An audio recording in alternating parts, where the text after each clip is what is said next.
Conspiracy theories, eh? Wait till you get a load of this.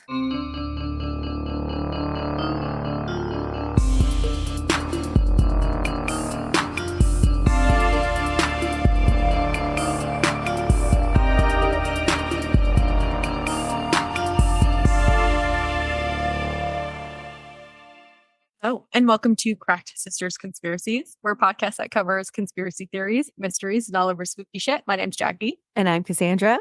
And we're said sisters. Hello. Hello.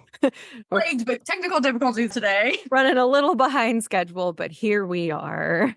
What's up? Nothing. I got off work a little bit early today because tomorrow is Juneteenth and I have the day off. So This is bullshit. I mean, that's one of the only perks of working in finance. We're closed when the market's closed. Little random holidays. I would love a day off. I haven't had a day off since last weekend, and I'm going to kill myself. I'm sorry.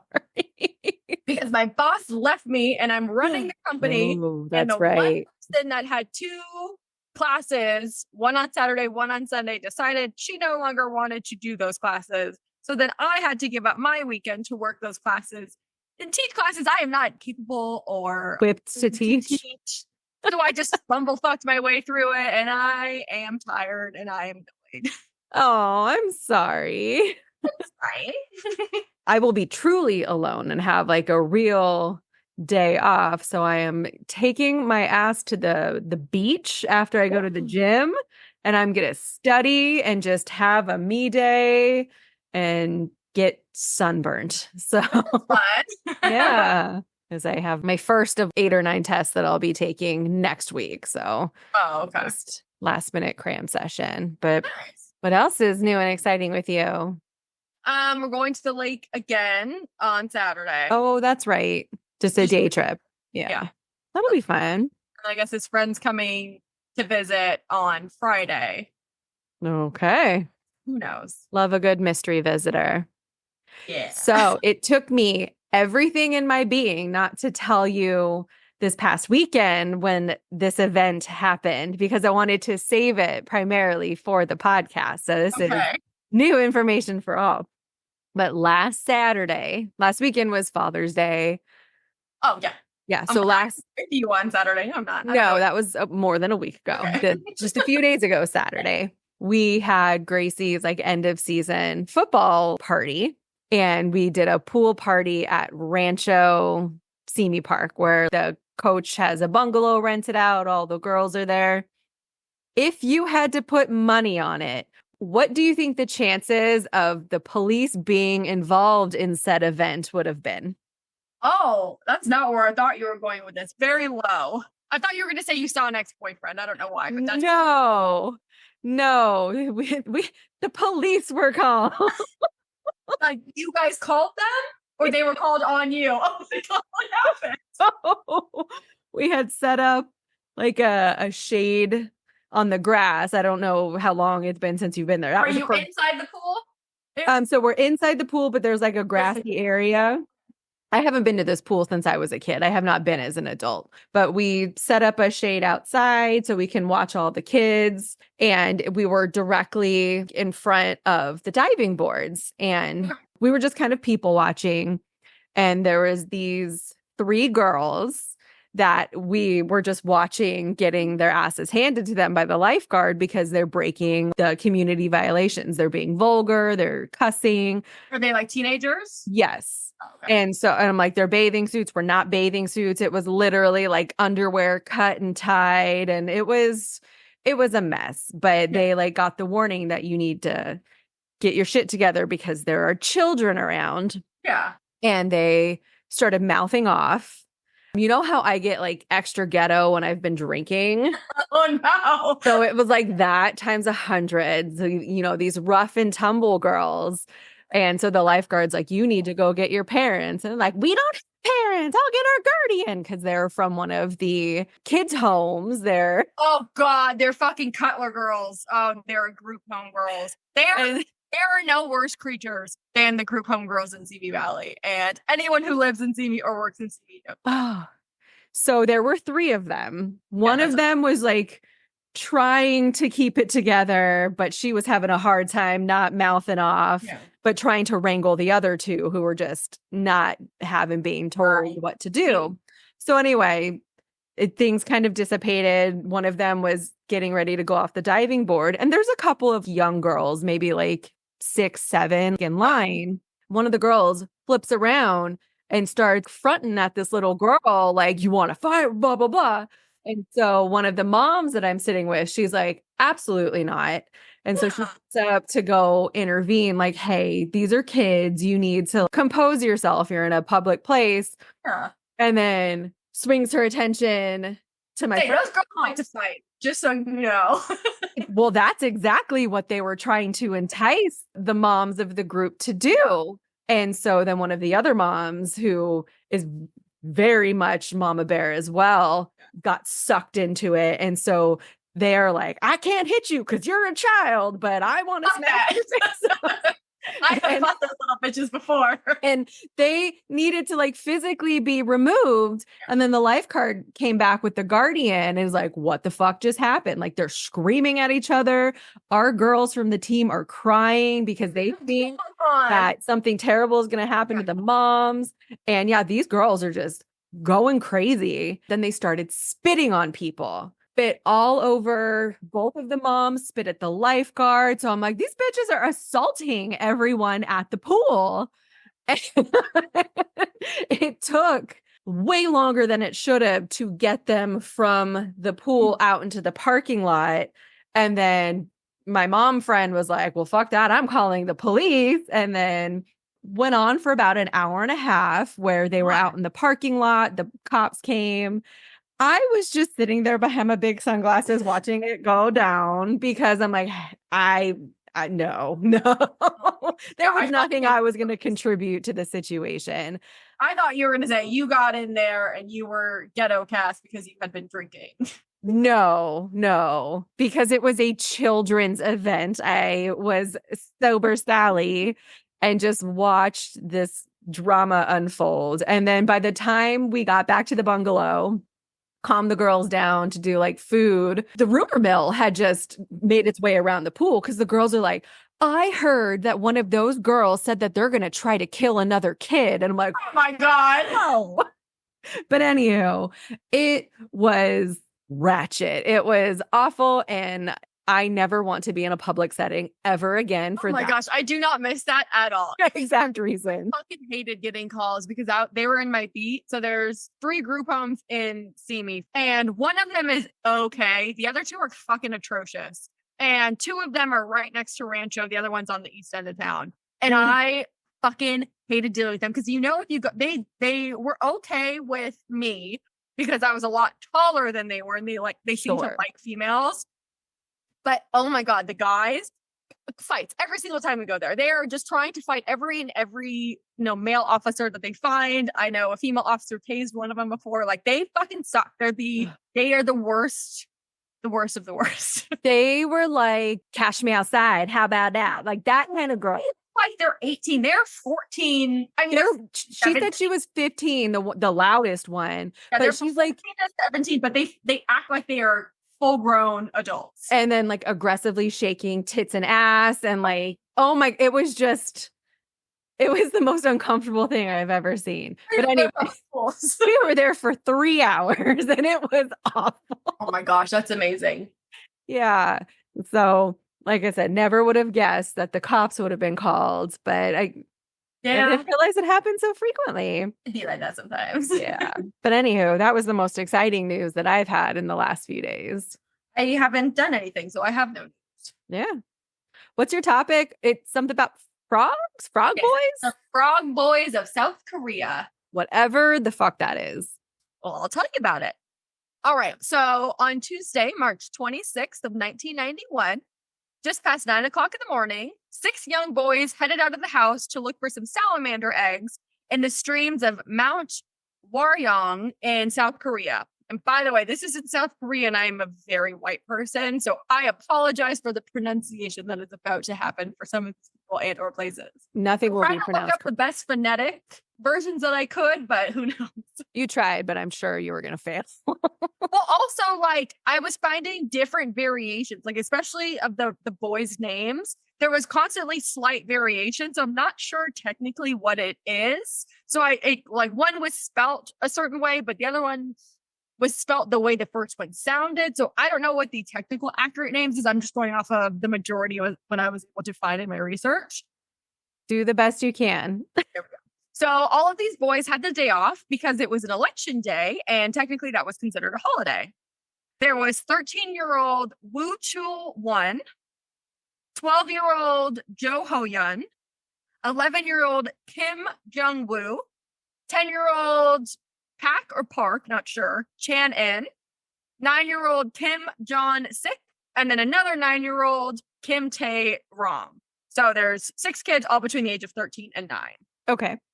The 5 families all lived close together in Daeliseo, which is a district of Daegu, and all 5 boys attended Songso Elementary School. So that's how they all know each other. They all live, within the same 1 mile or so. So they always get together and go do stuff. Sure.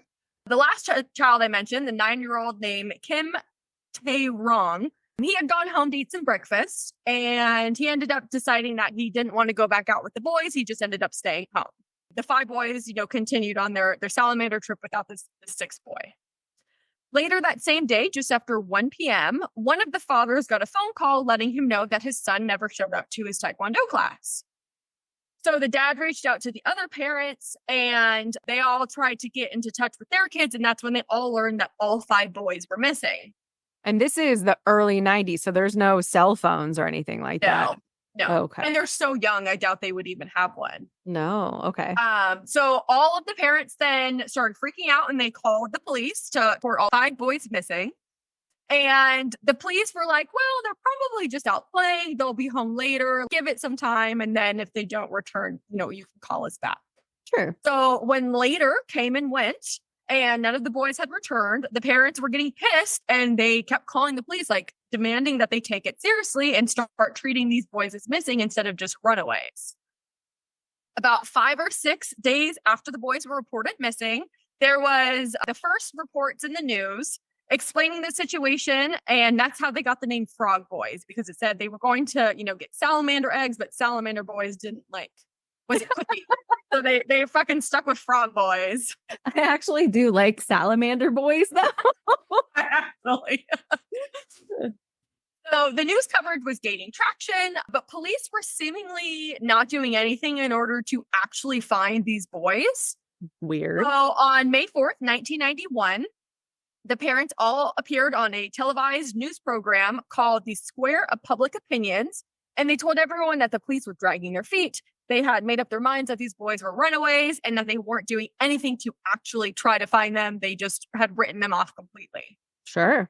Police had even made flyers and listed the children as runaways instead of as missing. So the parents held this up. They're like, see, this is fucking bullshit. Someone needs to take us seriously. Someone needs to help us if the police aren't going to help. Why would they just write them off so quickly? What the hell? So the story, because of that, started to gain a shit ton of momentum. And the news attention even made the way to the president at the time, named Roh Tae-woo, who in response to this accusation sent 300,000 police and military troops to search for the boys. And they made sure that the search were broadcasted on live television to be like, sorry, the police weren't taking you seriously. I'm going to be the dictator here, and I'm going to make everyone take it seriously for you. And we're going to videotape it. So there's proof for everyone to see that we are doing our hardest to find your boys. PR move right there. 100%. They also got some, volunteers along with the dads and people in the community, and they ended up searching the area that they were going with roughly 500 times between the first time that they went missing and then by the time that you later find out what happens. Allegedly. That's just kind of a rough number, but it's thrown out there a lot. And then schools, companies, and civics groups ended up making donations to the cause just to try to help find these boys. And they ended up gaining $35,000 their time and for a reward to find, any information or if you find the boys. I have always wanted to be part of a search party and be the one to discover. I oh my God. To be a part of a search party. I mean, one, just part of a search party, period. But then, like, two, oh my God, can you imagine? That would be like a lifetime high. Do they do search parties around here? It totally just depends on the severity of the case. And all of my cases have never been severe enough. Oh, I know. Makes me bummed. There's still hope. I don't know. I mean, I hope some kid doesn't get snatched and that's the reason, but I'm okay with an adult. Okay, so all 5 fathers of the missing boys, they were like, we need to devote ourselves completely to finding our children. So they quit their jobs. wow. They got this van type thing that they decked out, or technically it's a cab, and then it has a fenced in bed of a truck. And then so on the truck beds on the side, they put pictures of the boys and help find our children and all that stuff. And they just drove it around the country. They made a Scooby-Doo mystery van for the Frog Boys. Yes, that's what they did. Yeah, so there was understandably a big toll that was taken on the dads during this search that they're doing cross country. And many of them started abusing alcohol, sleeping pills, or they had other vices to help them deal with their depression and their anxiety because time's going on and they're just not, having any success. They're not really getting a whole lot of leads. And then everyone's, health was just basically taking a nosedive because why wouldn't it? Yeah. All of this news attention, though it was good, it's also kind of brought in some shitty people. The fathers had gotten a call from someone claiming to be the kidnapper.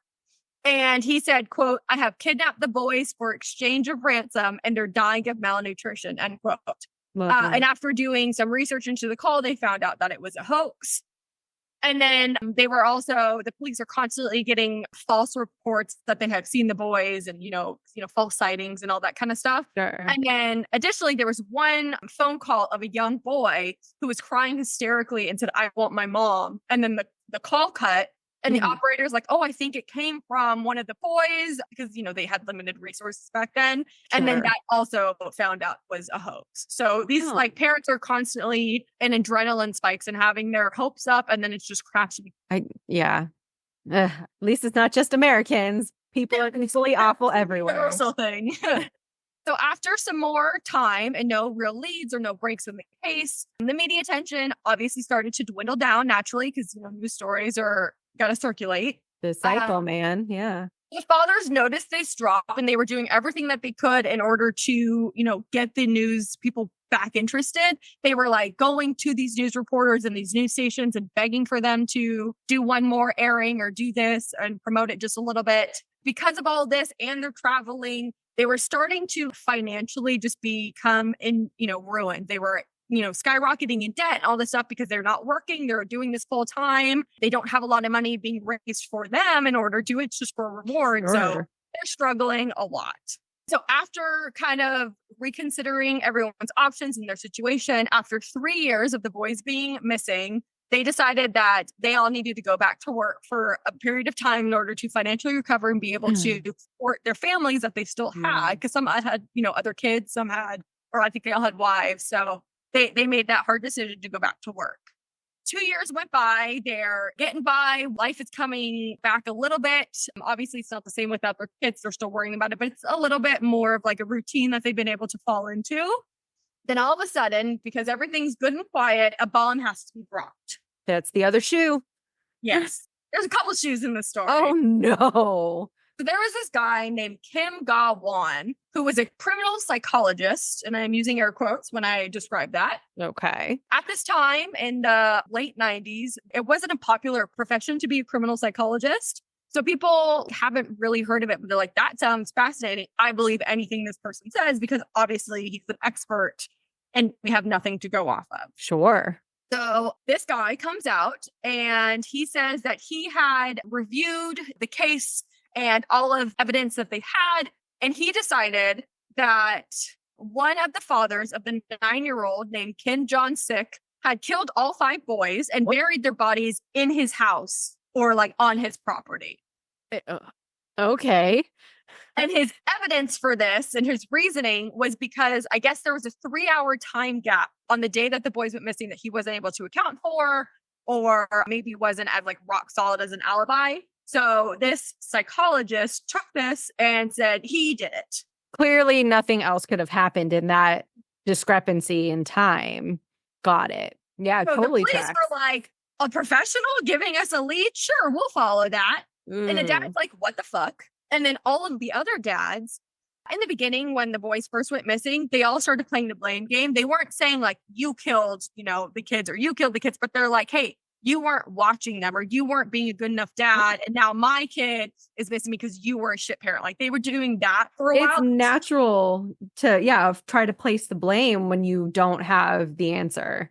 But when this shithead came out and made these accusations against his dad, all the 4 other dads were like, we do not believe that. That's stupid. Oh, thank God. Listen. But then the police and the media ran with it. So the psychologist added that he should be trusted because he had analyzed the evidence and footage. And that just, everyone needed to just take his word on what he was saying.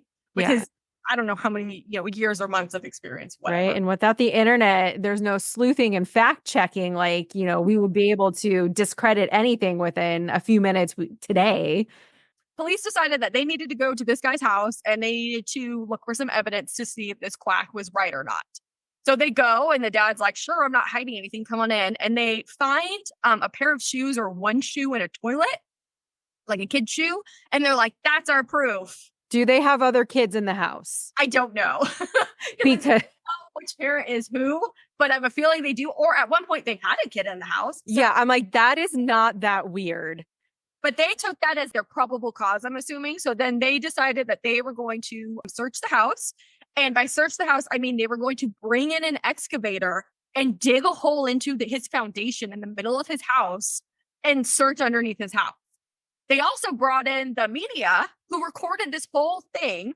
And the dad's like, what the fuck? So this grieving father is now watching the police dig a hole into his foundation of his house, accusing him of killing his child and 4 other children and burying their bodies. And after their extensive search, they go, sorry, we didn't find anything. Have a great rest of your day. And then they left. So again, different country. If something like that would not happen here, first off, but in the event that there is damage caused to a home like that for like a search and there's nothing that's turned up, who pays for that? Normally in a situation where the cops are like, we thought we had something, but we didn't, or we had reason to mess up your house and now you're stuck with it. What they do is they just contact the city and they fill out a form and then it gets like approved through the channels and then they get reimbursed for it. Good God. Okay. But I don't know how South Korea works. Probably not like that. I'm sure that guy was fucked. Yeah. During this ordeal, when the police are like, yeah, I guess we're not finding anything, this grieving dad basically had enough. And he's like, I'm fucking done. So he literally runs away. And the people that have gathered see him running away. They don't know that the police have concluded that they didn't find anything. So they start screaming, he's guilty. Yeah. Oh my God. And so obviously everyone has turned on this poor man. Oh, Trying to get the fuck out of there. And there's a picture that I'll post on Patreon of him standing in the hole that they created in his house. And everyone's around him, like all the news people and all the cameras are in his face. And it just looks horrific. And I feel so bad for this guy. Oh my God. And to make it worse, that same dad, he ended up dying of liver cancer only 5 years later after this event. And many believe that the cancer was somehow either brought on by or exacerbated by the amount of stress that he was under. And stress is a killer, man. So unfortunately, he died before he ever got any closure on what happened to his kid. Oh no. Also, some, foreshadowing of what's to come in this story. Let's talk about the discovery. Okay. So on September 26th, 2002, 11 and a half years later, 2 men were walking around Mount Waryung, which is the mountain that the boys were going to find salamander eggs at. And these 2 men were picking acorns because I guess there's nothing to do in South Korea except find acorn and salamander eggs. Sure. And they came across a pile of clothing and shoes, and they were old and tattered. Yeah, more than a decade later. Okay. Yeah, 11 and a half years later. And there wasn't any obvious, like there wasn't any dead bodies or anything, but they're like, this is suspicious enough that we're going to call the cops. So they called the cops and they came out that same day and they did some digging and they found the remains of the 5 young boys. Oh. Right, because it had been so long. They were all just bones and clothing. Oh. And one of the skulls still had the braces attached to the teeth. So they believed that that skull specifically belonged to a 12-year-old named Jo Ho Yun. And I guess when his mom was asked about it, she's like, I don't remember if my son was wearing braces. Like it had been time, but like there's so much trauma that she like physically couldn't remember kind of the features of her kid. And I get that. Like I try to test myself in the morning. Like, what is my daughter wearing to school today? Because I'm always scared. And like half the time I'll be like, what the fuck was she wearing? I pick out her clothes every day for the most part. And unless I actively like think about it, I don't know that I would be able to remember. If I had to verbally give a description of someone to a sketch artist, like Alex, I'm like, I couldn't do it. I have no idea what he looks like if I think about it. But I'm like, I look at his stupid face every day and you think you should, but it's like so hard to articulate. Yeah. But that I think of that often. He's got 2 eyes, a nose, and a mouth. Big mouth. Constantly. Okay, so the boys' bodies were found less than 2 miles from their home. Oh. And during the discovery, there were a couple strange things that were found. So, for example, one of the boys, he was found with his pants like put over his head, and then the legs were tied into a knot. So it's kind of like covering, I don't know if it was covering his full face or just his eyes, but they were somehow over his face a little bit, and then the legs were tied into a knot. Strange. Okay. 3 of the 5 skulls had signs of blunt force trauma, and it appeared they maybe had been hit with some sort of metal object or something like that. And then one of the skulls, I was unable to get an exact answer on if it was one or all, had a small hole in it, presumably maybe a gunshot wound. So it's definitely not an accident, a naturally occurring accident that these boys suffered, right? We'll find out. Okay. Because that's like what there's a couple different conspiracy theories on what happened, which we'll get to. So this was in 2002 that the bodies were discovered, and South Korean police didn't have specific protocol at the time for unearthing human remains. They didn't necessarily know that they should probably call out experts in order to deal with the bones. Everyone's seen CSI or even Jurassic Park. You know, if you see a bone, you take like a fucking brush and you just like brush it away. Yeah. Corners. The cops didn't know that and or maybe didn't care. Who knows? But they were taking shovels and just like digging. And they were hitting the bones and causing damage to the bones in the process of unearthing these remains. Now, I don't know if technology is good enough to determine if something was done posthumously or before death, but I don't know at that time. In the early 2000s, yeah. Oh, gosh. CSI didn't come out till 2007, so who knows? That's how I base everything in my life. That's a good reference point. I'm also watching CSI, so it's constantly on my brain. But that was almost 20 years ago. Like, that's crazy to think. Watch it now, I'm like, God, that was old, or gosh, that's so outdated. So, but for them, they were like futuristic. Like that was cutting edge. Yeah. Exactly. So in 2002, in a different country, I can only imagine. Also, since these police had absolutely no idea what the fuck they were doing. So not only are they damaging these bones and just being completely disrespectful while they're unearthing them, the bones were all kind of found like in a pile. So presumably the boys were like huddled together or on top of one another kind of thing. So if you were to separate 5 bones, how would you put them into like groups or whatever? Each bone attached to each kid. I don't know. I feel like you would compartmentalize. All kids, right? Yeah. Because you're going to have Timmy's femur with, Kim's shoulder. And would you like to know what they did? Oh, God. Did they all just put it in a bag or something? No, they did long bones with long bones, short bones with short bones, skulls with skulls. Then they called the parents to identify the remains. And these parents, because you can maybe the clothing, that's what they're thinking. But then the parents looked to the left and saw just piles of their children together. They're like, you couldn't even have faked, at least maybe the bones don't belong to the same kid, but make it look like a skeleton. Like, no.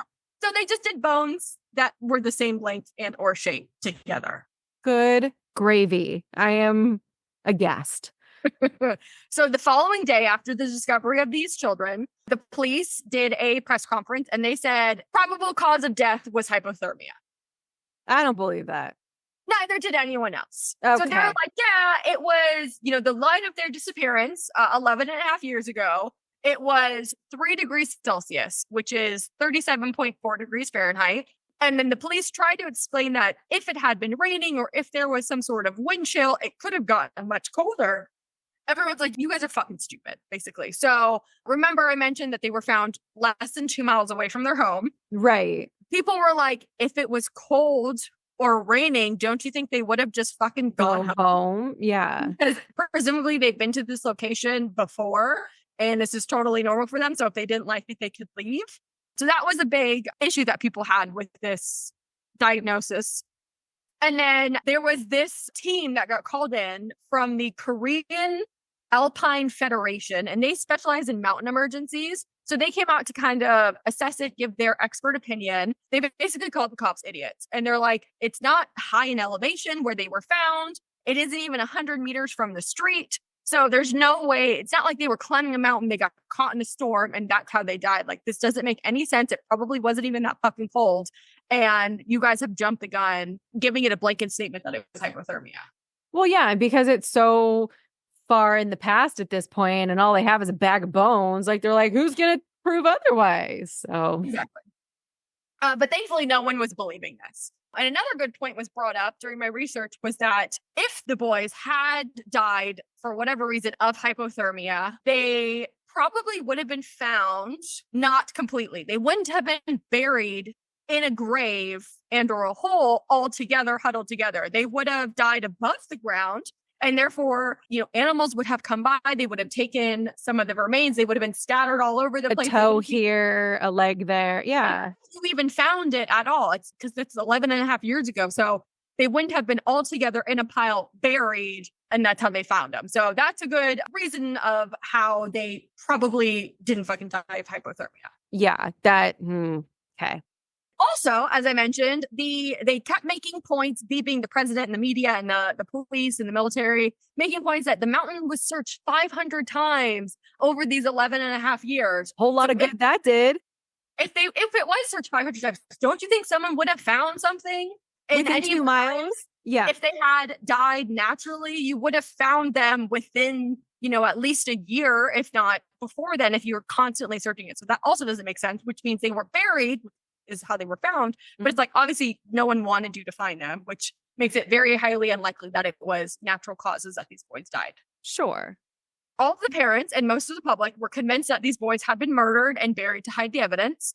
And many of the dads were convinced that their kids had been shot to death. Oh. Thing I don't think I mentioned is when remember how I said that those pants were like around his head and then or tied in a knot. When they untied the knot, bullets and shell casings fell out of the knot. Okay. They were just being held in there with the pants. Because of that and the small hole that was found in at least one, maybe more skulls, the parents and everyone's like, I think they were shot. Yeah, I think that's a safe assumption. Lastly, something I purposely didn't mention is I just want to kind of describe what's around Mount Waryong, which is where they were going. Sure. There's a pond, which is where they were going to find their salamander eggs. There's an army base, and there's a shooting range attached to the army base. Oh. Which now leads us into our first conspiracy theory. So the first conspiracy theory is that the military had something to do with the disappearance of these boys. Intentionally. Or accidentally, but they intentionally maybe covered it up. Okay. Because as soon as you said shooting range, I'm like, oh shit, wrong place, wrong time. So this was not the first time this realization had been made, but definitely finding the shell casings and the unspent bullets definitely, caused a stir. And the military constantly denied having any involvement. They're like, we did not shoot the boys. We don't know anything about this. Like, stop hassling us. It's not us. Sure. But once the boys were found and there was a little bit more evidence, the military gave a statement. And the 50th Infantry Division admitted that the bullets and shell casings that were found on the boy's body came from their range. No shocker there. But they quickly tried to play it off. And they're like, remember, guys, that day was a holiday. Our range is closed on the holiday. No one is authorized to shoot. So maybe the boys picked it up. Maybe they found it in their travels because it's close by, but we had nothing to do with it. But they are our bullets and our shell casings. Just because you're closed doesn't mean someone isn't there, first off. Let's get into that. So many civilians would have taken this information and they'd be like, okay, I guess, that makes sense. Or maybe they think what you think, which is just because it's closed doesn't mean people always follow the rules. Sure. But people that were hearing this information and that have knowledge of the military, they're like, yes, it would have been closed because it's a holiday and it would have been closed to like the general ranks. But if you are a commissioned officer, you are allowed to shoot anywhere, anytime, and you're allowed to use all the ranges. A commissioned officer would have had access to that range and they would have been able to go shooting without an issue. No one would question it. It wouldn't be out of the ordinary. So that's kind of, they're like, you're not telling the whole truth. And we think now you guys are being even more shady. Yeah. And then apparently the remains of the boys were found somewhere between 100 and 300 meters away from the range, which is 109 yards to 328 yards, or all under 1 mile. So that makes it easier. I know. I'm like, I don't know what are they called? Not denominations, but measurements of length or not. Yeah. What people like. So I just threw it on there, but their bodies were found less than 1 mile away from this range. Okay. It's like 5,000 feet, by the way. Shut the fuck up. And also while this was going on and when news of the bullets and the shell casings having been found and the army admitting to them having ownership of them, I guess there was a lot of hushed talk about one specific officer having gone and shot that day. But no one was willing to come forward or give any information. So it just kind of, everyone knew there was a buzz, but it never came to. Because they would probably be executed if they said something. Right. Also, the day that the boys went missing, that 9-year-old that had gone home for breakfast and was going to go back out, but ended up staying home. Right. Actually had made a statement at some point, prior to 11 and a half years ago. And he said, I heard something weird. I heard a loud noise and I heard a scream. Gunshots and screams. One of the fathers had asked him, do you think that loud noise you heard could have been a gunshot? And the kid said yes. So they're like, fuck me, these boys were shot. This is like kind of start to finish how one of the theories goes. Okay. So the 5 boys were making their way to the pond on the mountain to get their salamander eggs. Mm-hmm. And at the same time, a commissioned officer was at the range, either getting into practice, shooting off additional ammo, whatever reason he was there shooting. Maybe he was just a terrible shot, which is why he was getting into practice. Maybe he sneezed, but something happened to where he accidentally shot one of the boys. All of the other 4 boys ended up witnessing this because they were all together. So that would explain the gunshot and the scream, because if you were 4 boys and you saw your friend get shot, you would probably scream. At the very least, I would think. That tracks. So then the officer had to act quickly. He was in a panic. He wanted to save his ass, and he knew that he didn't want to admit what happened, so he had to do something. So he decided that he was going to kill all of the boys because he'd already killed one.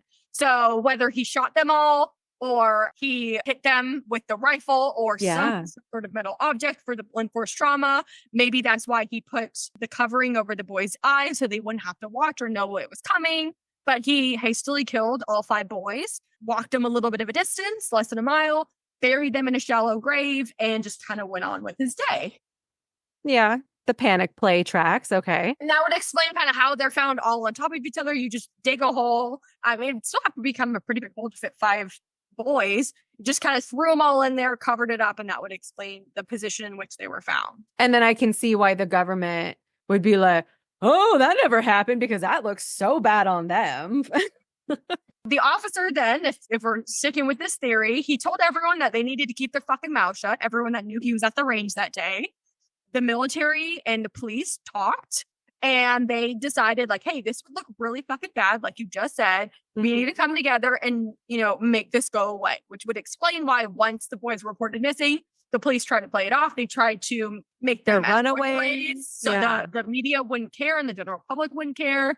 And then why they were like, when they got the quack psychologist that said it was the dad, they're like, sure, let's fucking go with that. So they tore up this guy's house, hoping to maybe find something, but unfortunately they didn't find anything, but they're willing. And then hypothermia, like when all else fails, they need some sort of an excuse, right, which would explain that.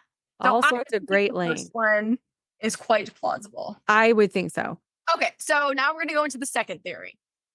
Okay. So this next theory came from police shortly after they tried to claim that hypothermia was the cause of death. But everyone was saying, no, I don't think so. Experts were saying, you guys are fucking stupid. So they're like, shit, we need to come up with a plan C at this point. So they changed their story and they put out a statement suggesting that either the boys were killed by a crazy man. Sure. Or they were killed by bullies that were the same age as them. And that's it. They gave no backing. Winging wildly. They're just throwing out shit left and right to see what sticks. There was some talk. Again, the research I did, it wasn't super clear. Everything had like certain aspects that were the same, but everyone else was a little bit varied. So I didn't want to go off of just what I found in one research. So there was some talk that the boys may have been sexually assaulted, but it's definitely not confirmed. God, I hope not. But I found a Reddit post from 2 years ago. Okay. I found this Reddit forum for the frog boys, and I found a couple interesting things. So this one Reddit user named Probably Wrong, but he had his own explanation of what he believed happened. And it kind of ties into the crazy person theory that the police were trying to peddle. Okay, so this is what the Redditor's personal opinion is, which is actually very interesting. So there was this guy named Lee Chun-jae, and he was South Korea's first ever serial killer. Oh. Or at least he was like the first ever captured and tried serial killer, but like he goes down notably as their first serial killer. He liked to drug, rape, and strangle women. Perfect. And dump their bodies at bus stops. Like that was his shtick. He was ultimately convicted of killing 12 women and raping at least 9 of them. And his last kill was of a 69-year-old woman named Gwon Sun-sang. She had been raped and strangled to death with her pantyhose on April 3rd, 1991, about 1 week before the boys went missing. And she was found in Bonsong-dong, which is about a 10-hour bus ride from the town that the 5 boys lived in. So it's within a week and it's within, 10 hours by bus from where they lived. So this Reddit user said that he finds it hard to believe that South Korea's first ever documented serial killer was active and killing near the same area, the same time span, and he was not somehow connected to the boys' disappearance and murder. He explained that the serial killer liked to tie up his victims with their own clothing and strangle them. And that was how one of the boys was found, because he had the pants around his head and they were tied in a knot. And then there was also some writings that stated that the serial killer was fine with serving his life sentence. He didn't want to fight the charges. He wasn't going to try to get paroled. And he was quoted as saying he did not want to face the public condemnation for his crime like notorious child rapist to do soon. And the Reddit poster's like, that's weird that he would bring in a child rapist to the conversation because maybe the boys, were sexually assaulted. It's not confirmed. So that was his theory. What do you think, just based on hearing it? What do you think? Just based on that, I don't think that there's enough similarity between the serial killer's MO and preferred victim and style compared to what happened to the little boys and how they were found. That's my understanding as well. So I looked up the serial killer just to make sure he was real. Sure. I wanted to fact check some information that this guy had thrown out there. So nowhere on the list of his kill victims did I find a 69-year-old woman. And his first victim was a 71-year-old woman. But after that, every single one of his victims between the age of 14 and 54, with this last one being 54, but mostly they were between 14 and 25. So he liked them a very specific age. Sure. The older ones had not been sexually assaulted. So he liked younger women, though. And as I mentioned, again, it's not confirmed whether the boys were sexually assaulted or not. But in my professional opinion, if someone with such an established pattern that he has isn't going to change to go for 5 random young boys that are outside of his gender, outside of his age group, and just completely does not seem to fit any part of what he was doing. No. And then the other thing that comes to mind is he's accepted his fate. He's like, I don't give a fuck, whatever. I'm already locked up. So why wouldn't he just state claim to it? Oh, by the way, throw that on there. Exactly. And as I mentioned, they were possibly killed of gunshots and or a blunt force trauma. Right. There was nothing indicating that they had died of strangulation, which is the only way that the serial killer killed people. with strangulation. Normally with pantyhose, but technically with their clothing. So that part was correct. But it's not like it was, found around his neck ever, tied so tightly. It was just kind of over his head. Yeah. And additionally, the boys, with the timeline, it would have been his second to last killing. So his last killing was his, I believe, sister-in-law or mother-in-law, one of those two. But before that, he was in an area, but I have no idea if the area was anywhere remotely close to where this happened. His second to last killing was on March 7th, 1991. So the same month as the boy's disappearance. Mm-hmm. That's as far as the similarities go. Yeah, it's not riling up anything. So I thought it was like a good effort. It was interesting. None of it really statistically sounds probable. No. So far, I'm going with theory number 1. So our last theory is the psychic theory. Oh. So also in this Reddit forum, I found another post from someone whose name is magical_bunny, who claims that she had a vision and that she has been stunningly correct in the past. Got it. So ultimately, I already hate it. Yeah, oh, yeah. And this is her theory based on her vision that she had. Let's hear it. So she said that she saw that 3 men were involved in the disappearance and murder of these boys. 2 of the men were in the military, and the 3rd man was just like this crazy fucking dude that had been in the military's custody. Somehow he escaped from the 2 officers or guards or whatever you want to call them. And he was just wandering around the mountain. And as the boys were walking, he, stumbled upon these boys and started talking to them. She said the boys were kind of scared, a little taken aback, but they were intrigued. She described this man as being like almost drunk. So he was very boisterous and non-coherent. So the boys were standoffish, but they were entertained and amused by whatever he was saying and or doing. All right. While this transaction is happening, the 2 military personnel find this guy. And for whatever reason, he needs to die. So they shoot him, which would explain the gunshot and the 2 boys scream, or like one person screaming. Yeah. Because again, these 5 boys now just saw a random crazy man get shot in front of them. Sure. The military men didn't realize that the boys were there. They were only looking at the crazy man. They heard the scream. They look over and they went, shit, we just murdered a man in front of 5 children. Now we have to do something about it, which then kind of ties back into the first one, which they killed the 5 kids in order to continue their cover up of killing this other crazy man, buried them very quickly. No one knows what happened to the crazy man. No one cares, but at least he wasn't, buried in the same grave as them. Right. And then she also speculated, she said she didn't see this, but she speculated that the boys had maybe been taken back to the base and kept in a morgue or in a refrigeration for a little bit for them to figure out what it was that they wanted to do with them. And then after some time, they ultimately decided that they were just going to bury them in the mountains. No one would ever find them. And then there was forensic evidence in the dirt that the boys had decomposed there. So they had been buried for an extended period of time. So I don't know why she thought that they had been preserved, if they had been completely decomposed and there were no evidence that they had decomposed in that spot. I guess maybe, otherwise I would just assume they died somewhere else and were reburied later. But that is her theory. Yeah, because that doesn't make any sense that if they took the bodies back to the base to decide what to do with them, they're going to take them right back there 2 miles from their home. And also, I don't know if she's ever seen a military base, but you have to go in through gates. It's not just open. You can't just stroll up onto one.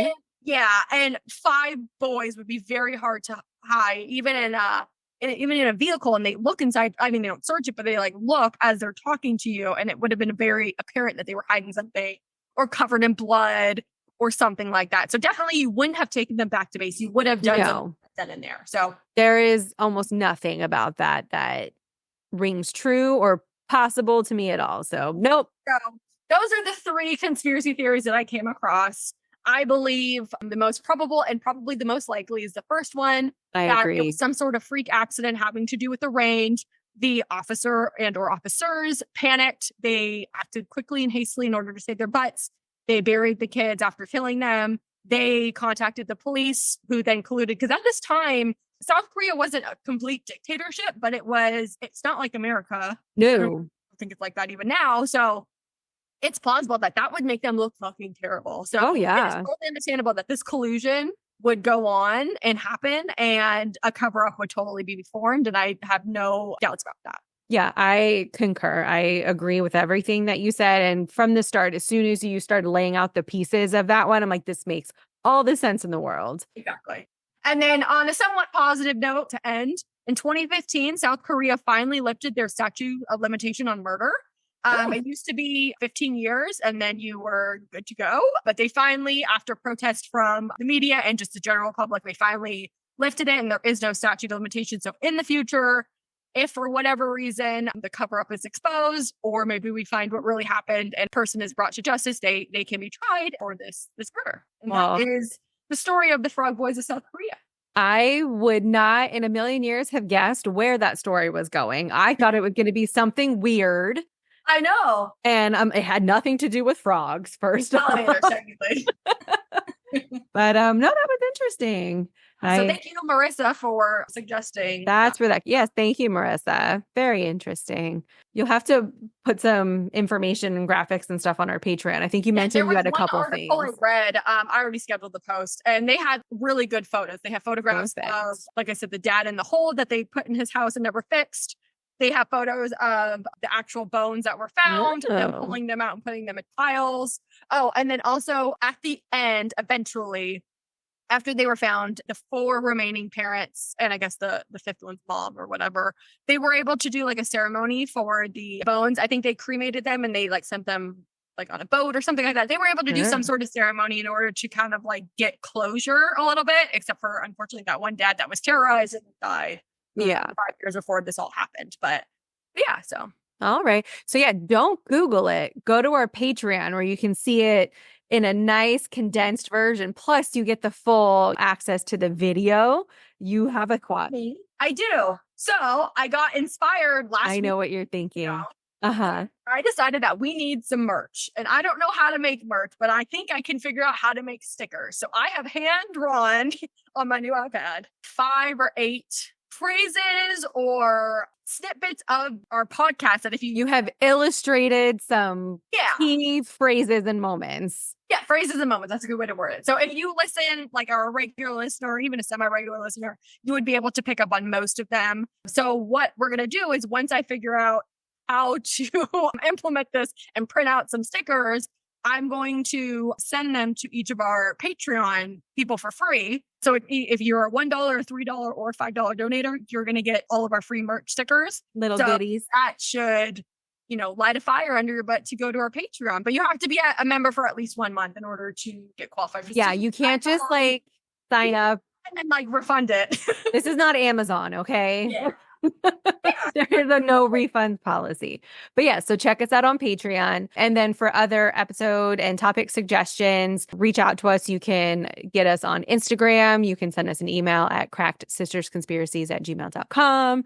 We have an X, we have a Facebook, and we have a TikTok that is slowly but surely being added to when I get to it. I suck at it. But anywho, what? Next week. We just blew right past that.